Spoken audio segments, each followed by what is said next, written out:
Hello and welcome to St. Andrew Institute of Technology and Management, Gurgaon.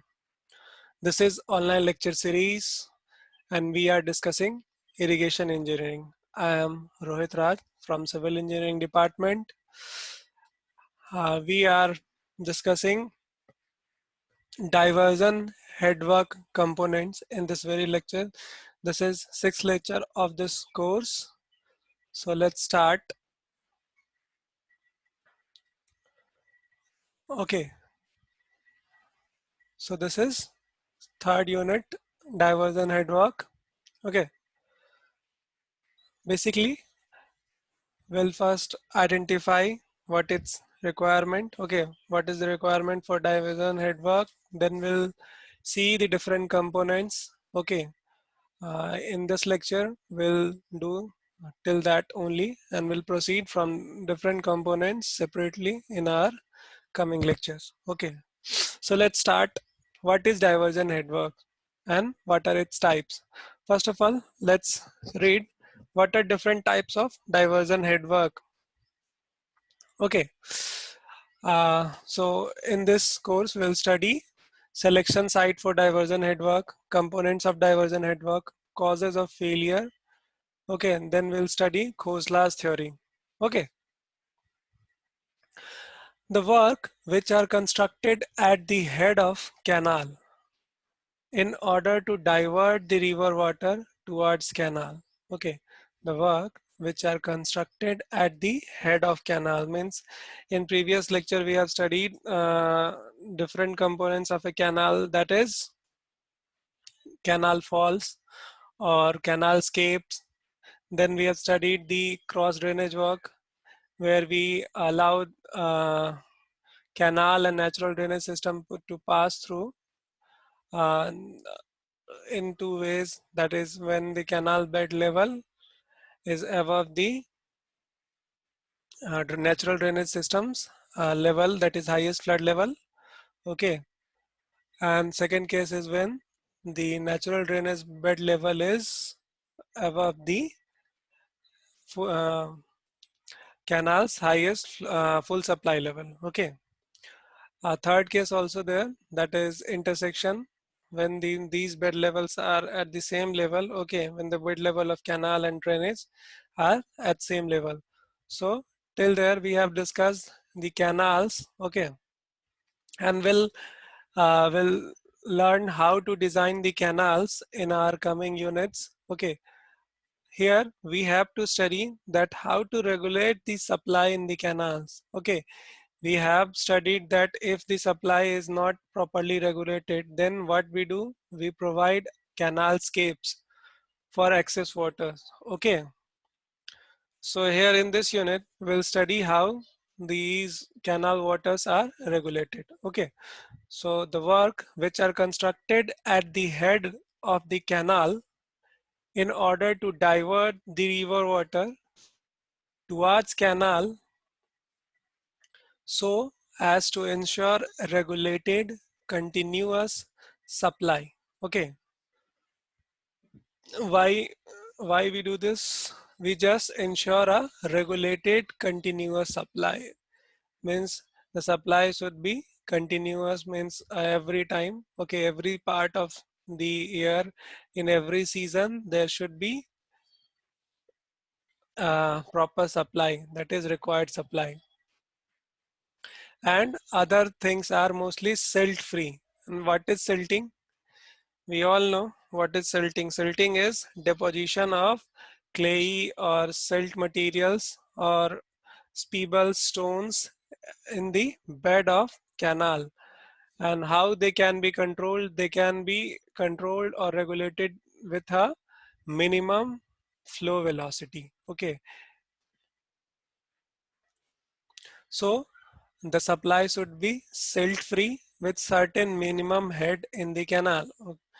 Okay, there should be certain minimum head in the canal, and that should be in uh, every seasons. Okay, where when it is required. Okay, these works are diversion network. Okay, its main purpose is to ensure regulated continuous supply mostly silt-free with certain minimum head. And how they can be used? They can be used to divert the river water. Okay, they can be used to divert the river water and check the head. Okay, river water, canal water head. Now, what are the objectives of diversion head work? Okay, the following are the objective of diversion head works. First, to raise the water level at the head of the canal. Okay, we have to raise the water level, and for that we construct what?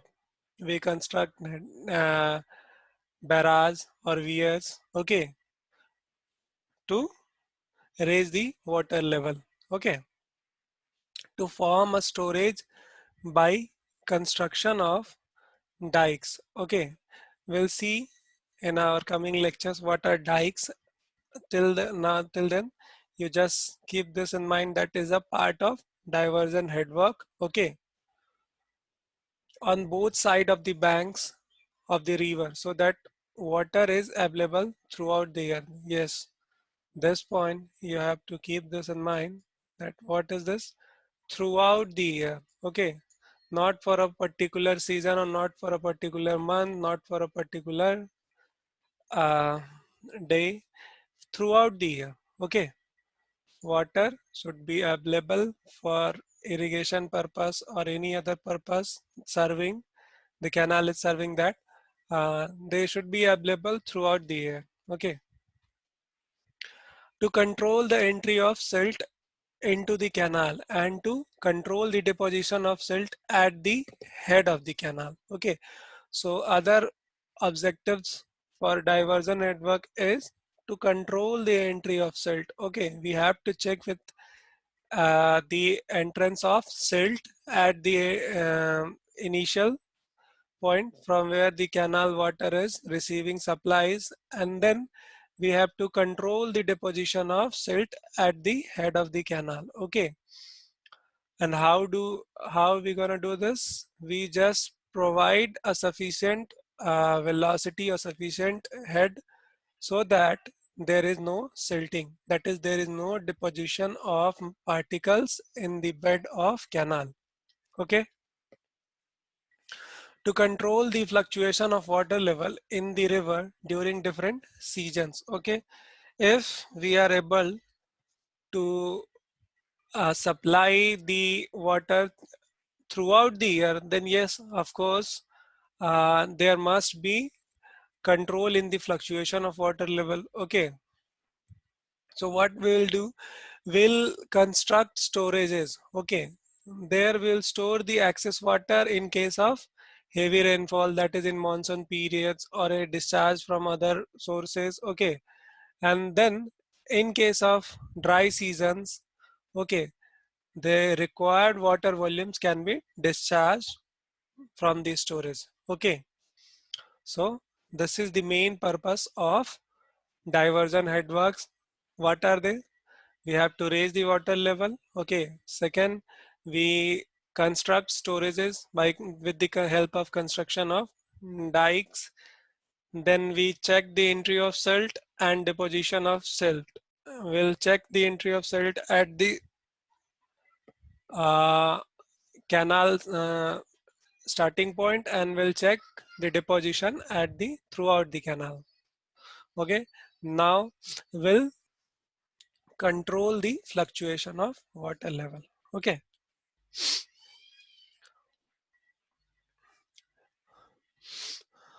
so these are basic diversion headworks. Okay, you can see them. This one is another example of diversion headwork. Okay, now selection of site for diversion headworks. Okay, the following points should be considered to select a site for the diversion headwork. Okay, we should keep in our mind that what are the points that we should be worrying about before starting any diversion headwork construction. Okay, what we have to analyze before or prior to the construction works. Okay, so first we'll see whether the selection site uh, is feasible. Okay, the site should be proper so that we can construct there our diversion headwork. River should be straight and narrow at the site. We already discussed why river should be straight, and apart from being straight, what it can be, and you already know that river can have the meandering effect. What is that meandering effect? Basically, meandering is a flow type when rivers just flow in a zigzag pattern, that is like snakes. Okay, how they crawl, just like rivers also go in zigzag manner. Okay,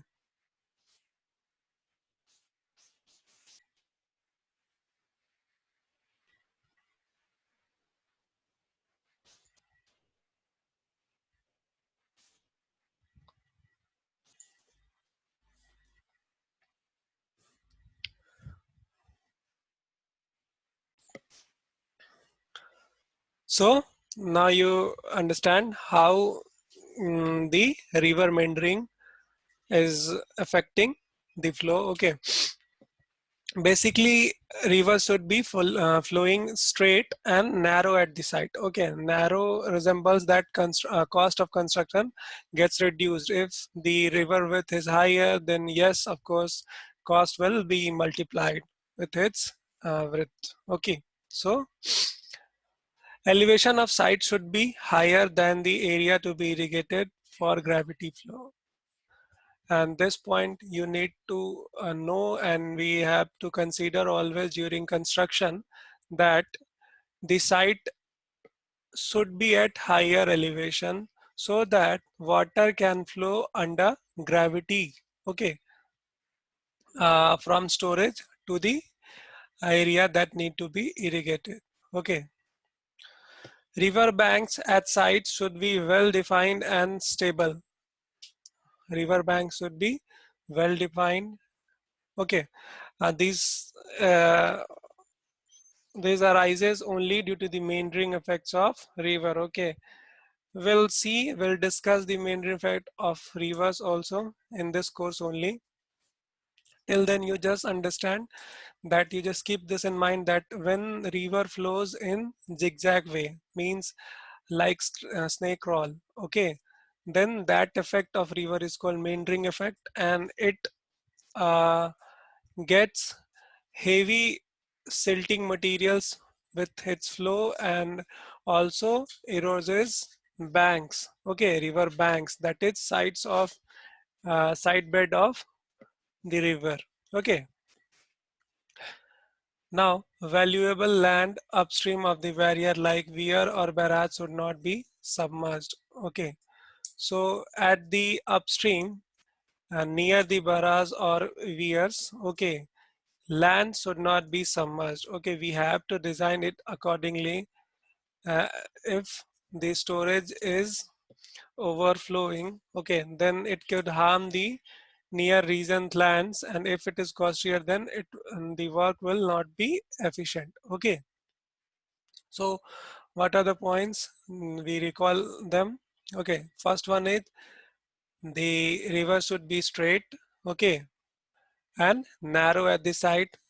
It should be straight without meandering effects, and the width should be low as much as possible. Okay, it should be less width. And second point is elevation of the site should be higher. Okay, so that the water can be transported to the irrigation regions or a field to be irrigated with the gravity flow. There should not be requirements of pumping systems. Okay, if the site won't be at higher elevations, then there is requirement of pumping systems. Okay, that will increase our cost. Another is River banks at sites should be well defined and stable. Yes, it should have well defined and stable banks. And lands near the barrage or beer should not be affected with the excess water or water up beyond the storage capacity of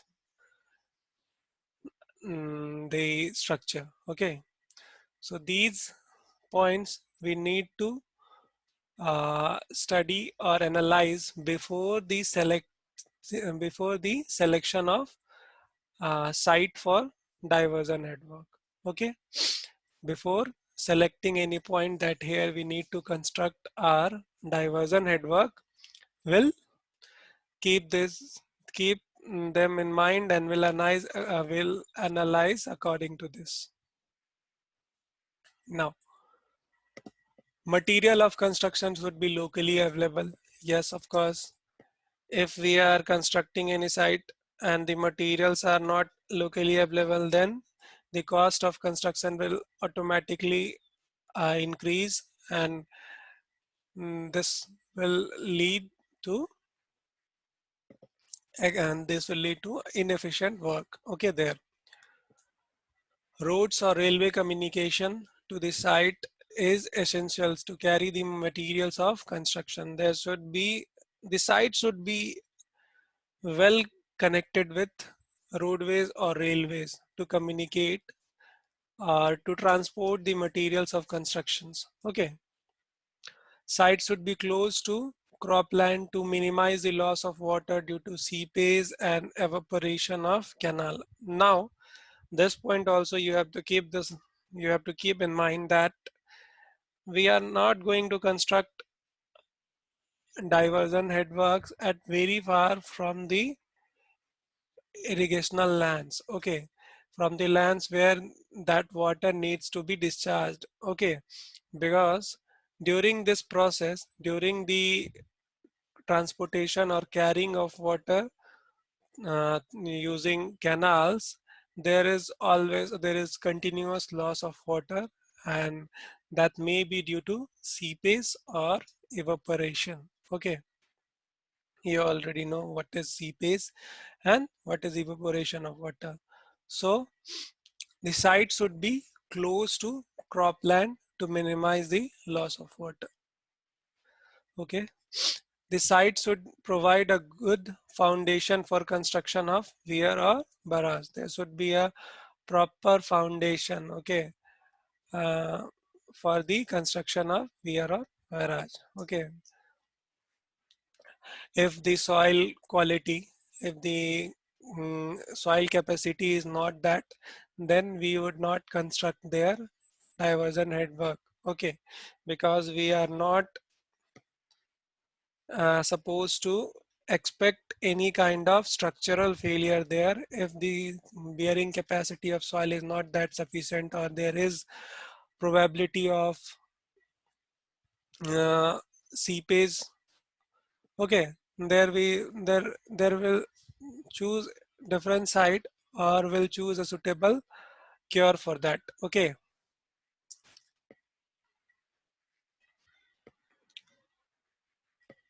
now we'll see different components of diversion headwork. Okay, so this is the diagram well illustrated that what are the different components of diversion headwork. We need to know all of them, and we'll study each of them one by one in our coming lectures. Till then, you just see the diagram and try to understand the different components. Let's start from top. This is marginal bund. You just keep this in mind that the water is flowing from this region to this in the direction of this arrow. Okay, and there we construct a structure. Okay, that is marginal bunds. Okay, like this. You can just understand with this diagram that what could be its function, what could be its importance of in any diversion network. Okay, simply it's uh, stopping the water, that is if the river water, if the river has extra width, okay, then the water coming from these regions get accumulated here and then they may get carried through or deposit here. Okay, so these are marginal ones, these are guide banks. Okay, you just keep this in mind and we'll study one each of them one by one, then you will recall them. Okay, now this is fish ladder. We have a separate provision in our barrage or weirs for fish ladder. Name itself resembles what could be its utility and why it is used. Okay, now this is divide wall. This is our weir. Okay, and divided into bays with piers. Okay, so these are important components of diversion headwork, that is weir or barrage. This one is weir or barrage. Okay, now canal head regulator.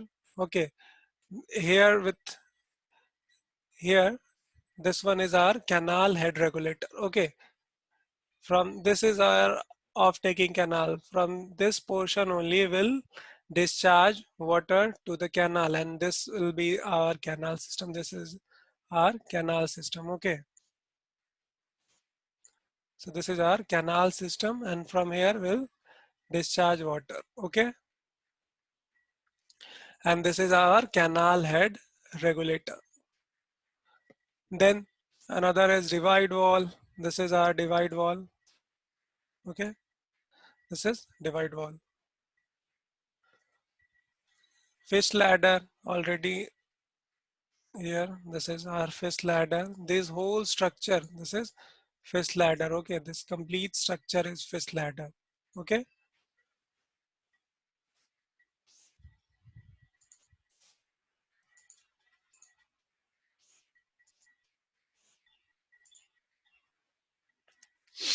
uh, scouring sluices, under sluices. This is not shown in the diagram, but it will be in this structure only. That is, scouring effect can be neutralized or okay. Under sluices, we'll study them. Silt excluder, silt ejector, marginal embankments or dikes or guide banks. Okay, that is marginal embankments or dikes, and this is guide bank. Okay, this portion is guide bank. Okay, and this is marginal bunds. So these are the components for diversion headwork. We'll study each of them one by one in our coming lectures. Till then, thank you for listening. Feel free to ask any doubt. Okay, you can contact on this number, you can text, WhatsApp, or you can just mail me on the this mail ID. Okay, using this mail ID you can contact. Thank you.